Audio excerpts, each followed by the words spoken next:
Wat is de bedoeling hier precies? Maar ja, die had eigenlijk net bij me gekomen via de voetbalvereniging. Had toch om het een beetje onder te klimmen, hadden we vanaf 2 uur een wedstrijd.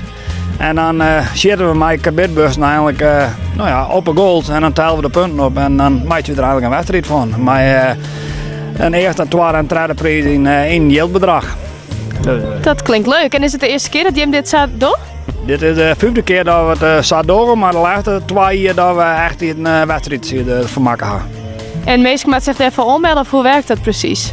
Vanaf 2 uur dan kan iedereen hier gewoon komen, kan aanmelden en dan beginnen we gewoon.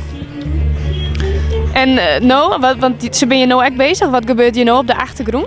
Ja, we hebben gewoon van 10 tot 2 hebben we gewoon vrij zitten. Dan, dan is het gewoon in en uit en ik heb een hapje en drankje in de kantine ervan en tussen wat zitten. Verrassend dichtbij.